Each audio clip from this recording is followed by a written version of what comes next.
Hey everyone, how's it going? Well, my group, we've had a little bit of a rough patch doing this project. It started off with 7 people, now we're down to about 5. So we juggled a bunch of topics, and eventually we came down to the Myers-Briggs type indicator. Actually, Teresa came up with it. Just a brief overview of what we're going to cover. We're going to cover the history of it. People refer to it as the MBTI, or from here on out, I'm just going to say Myers-Briggs because it's a lot more brief. Joey's going to talk about the applications of it. Elijah will talk about the career aspects of it, and Teresa will bring it up with relationships. So the history of this test started with a Swiss psychiatrist, Carl Jung, and he's really a big figure in the psychology world. I know probably most of you have heard of Freud, and Carl Jung is pretty much just up there. It's just a little bit more vague, but if you do happen to major in that field, I'm sure you'll read his work. He's the father of analytical psychology, and the main reason why he's in this presentation today is because he created what we know as the Jungian archetypes. And he came up with this theory in 1921, and this is basically what it looks like. He was kind of an interesting guy. He was really into like mysticism and a little bit of the occult, and he believed that all humans everywhere are connected by an unconscious connection at like the world level, because he surmised that any society from like, some tribal hunter in Africa to some like medieval guy in France, these figures are always present in society, and it's based off 4 axioms of freedom, order, social, and ego. But obviously the test is called the Myers-Briggs, and that's because of these ladies here. They are the Briggs, Catherine Cook and Isabel. This is Catherine, and this is Isabel.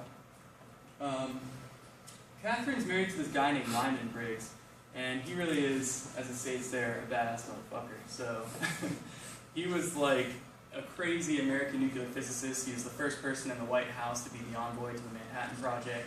So he was like a really sharp cookie. And not only was he smart, but Catherine was as well. So Isabel came out like incredibly gifted. Throughout her career, she would be a businesswoman. She would be a psychologist. She was an award-winning author as well for mystery novels.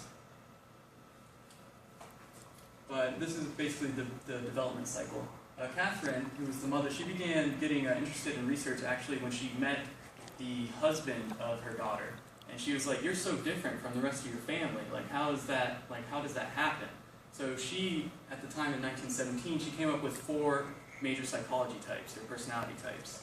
And it wasn't until Jung's book got translated into English in 1923, and she read that, and she was like, "Wow, this guy, he like took it way further in depth than I could have imagined. There's 12 types."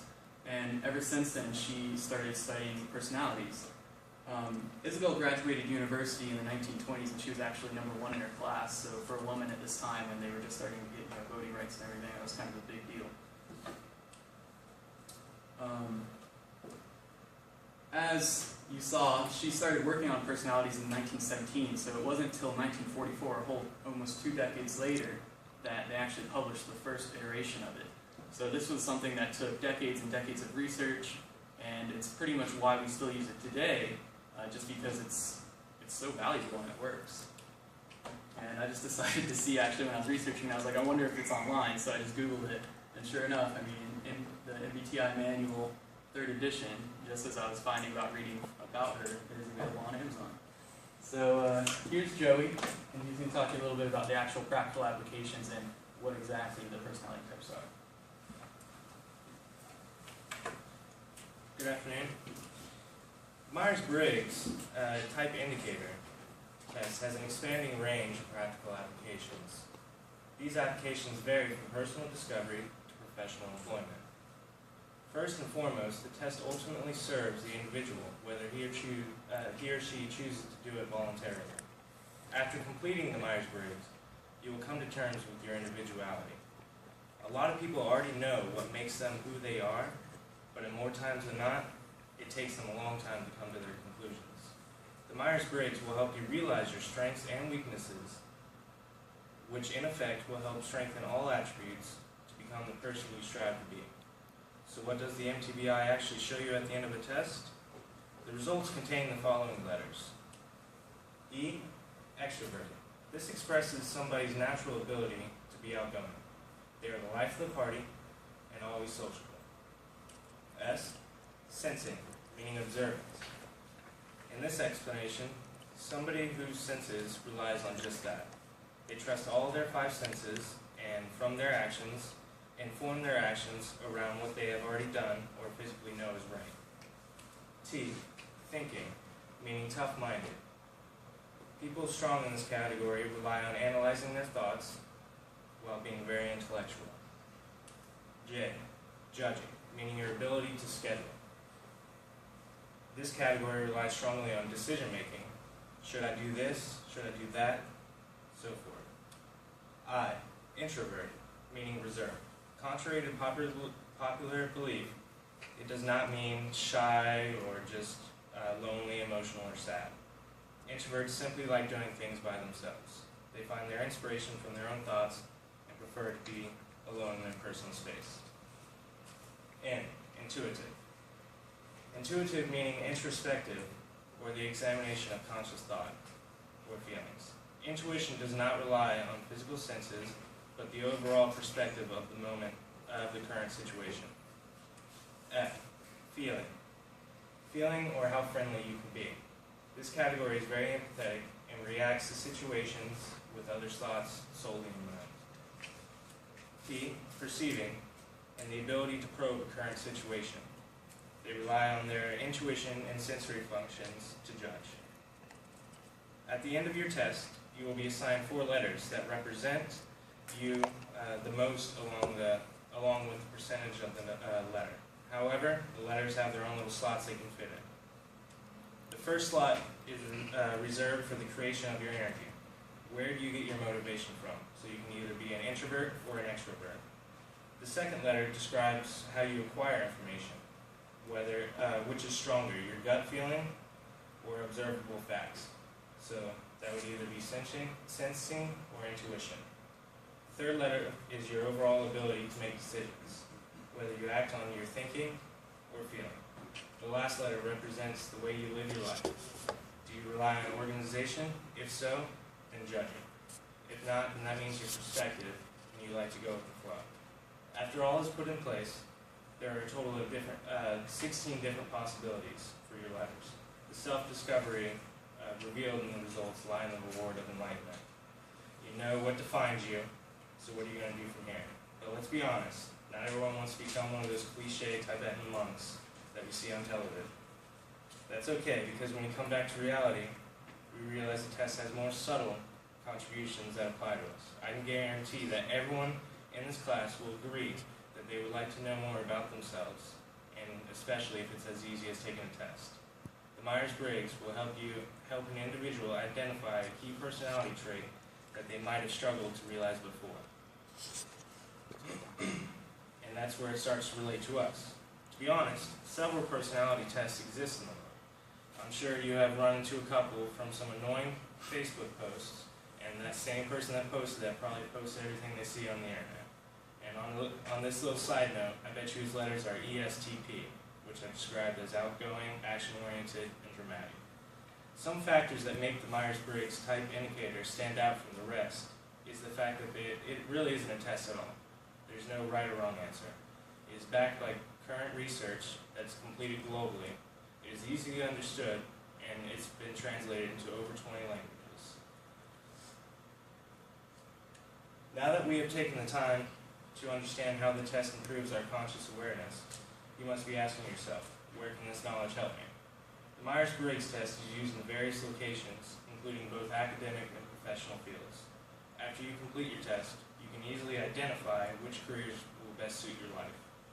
Companies are taking advantage of this idea, having current employees take this test with the hope to best place them inside the company.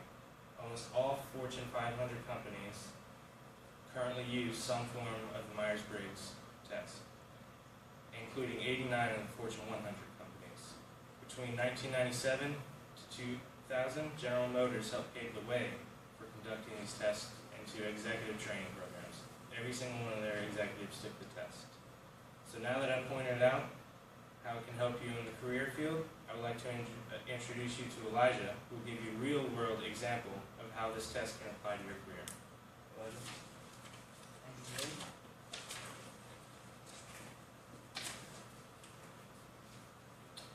Alright, so the Myers-Briggs test mostly is used when most likely in colleges, like when people don't know where to start or where to begin. So it's basically like a guide for where you need to start off, like if you want to be a dentist, doctor, or a lawyer.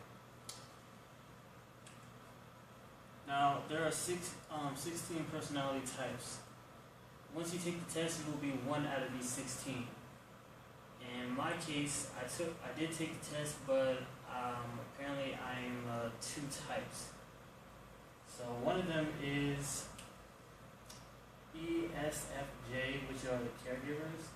You're like the people person. They like to interact with everybody. They're very giving, warm, and energetic. They're consistent, and they're very sympathetic. Also, some other traits that they have, they're organized, they're loyal, they're enjoy interacting with others. They tend to put others before themselves. They also are very good in giving practical care, and they're practical and down to earth. Possible careers is they can be a nurse, a teacher, office manager, a family physician, a bookkeeper, an accountant, an administrative assistant, a counselor, social worker, and an office manager. So basically, if you're this, you basically like to talk to people, like to help them out in any way possible. I feel like I'm more this, considering I want to be in the medical field. I want to be like a radiologist, doctor, because I always like to help people. It's my passion. And my other type is ENTJ. They are the executives. They're career focused, very assertive, innovative, and demanding of others. Also, other traits for this personality is they're driven to turn theories into plans. They are decisive, self-confident, impatient with inefficiency and incompetence. Natural born leaders, and they are future-oriented and highly value knowledge. So, and also, possible careers could be for them is entrepreneur, judge or lawyer, computer consultant, CEO, organization builder, and for people that don't know what CEO is, it's career executive officer. I think that's what it's called. And also a business administrator and managers. I'm somewhat like this because there have been instances where I had to be a leader when nobody else would step up, and I do really highly value knowledge.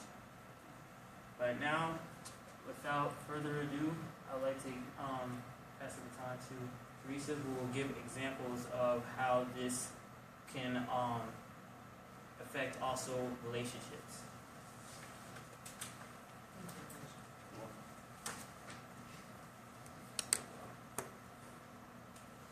I took the Briggs-Myers test after my husband came home from a leadership development program.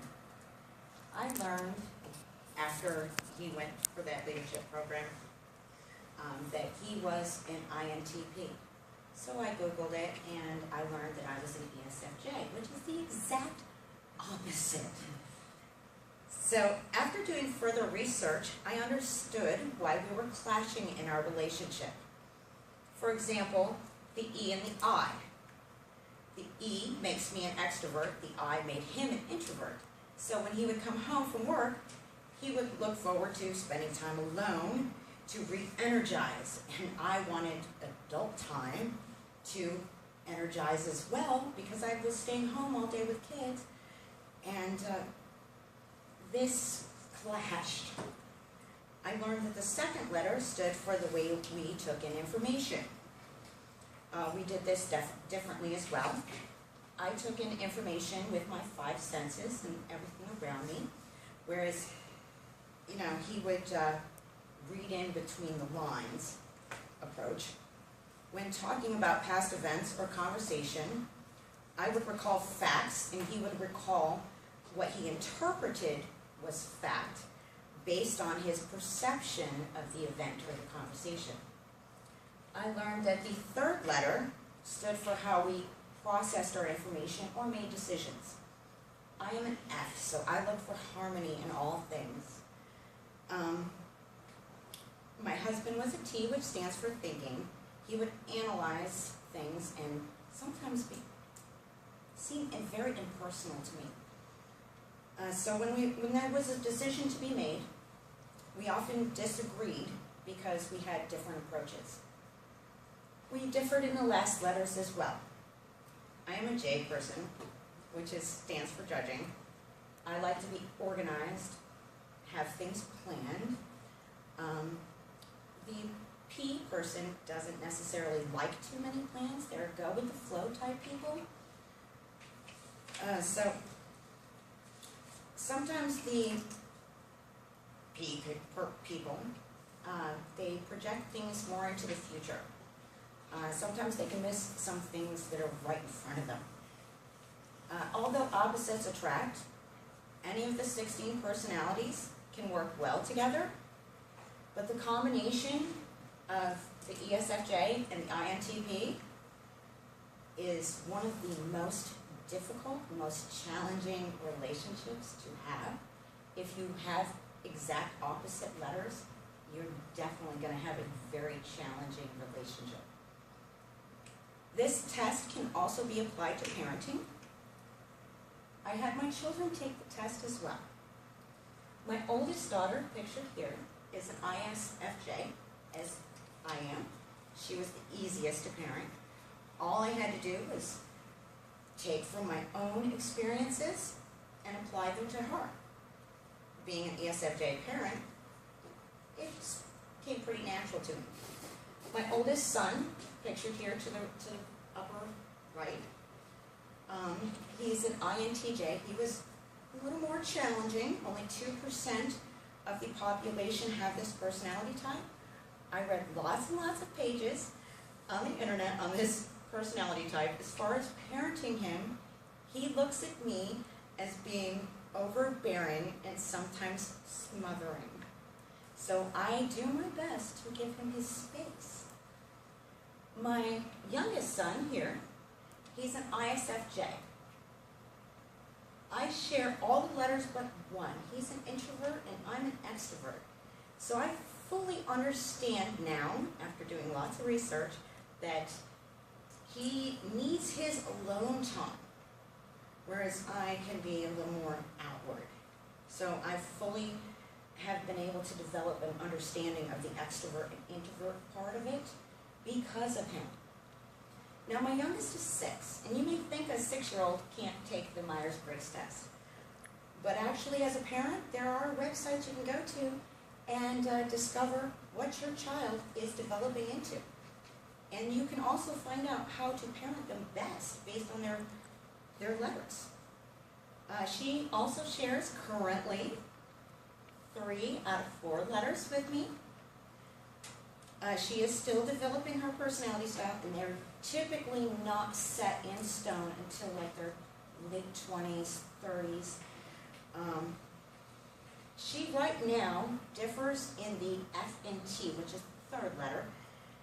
Now the T versus the F, as we've heard before, is how we process our information. Now, for example, when I ask her to clean her room, she cannot appeal to the fact that it will make me happy that she will clean her room. What she needs is the data that will make her want to do it. Like, I will give her the consequences and the rewards so that she can give her time to analyze and go through the process to understand that that is the best thing that she can do.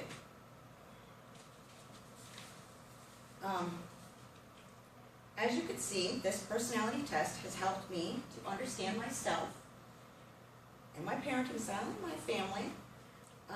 Now I would like to reintroduce Mike for our conclusion of our speech.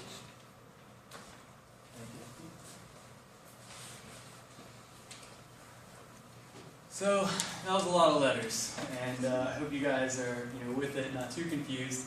But I guess the main reason why we really just wanted to talk about this is because, as we went through Joey and Elijah, I mean, if the top 90 of 100 Fortune 500 companies are using this, it's a very valuable tool, and I hope that you guys will feel like it's worth putting in your toolbox, maybe just taking the test they even offer it here at the Career Center, and you can find a little bit more about yourself. And in conclusion, I mean, it took decades to really get this finalized by a bunch of really smart people, and I think we would all be wise to maybe take a look at it. And we talked about the history, talked about its applications, and how it can affect us in our own careers and our relationships. And I hope we were able to entertain all of you, including the extroverts that probably want to talk right now.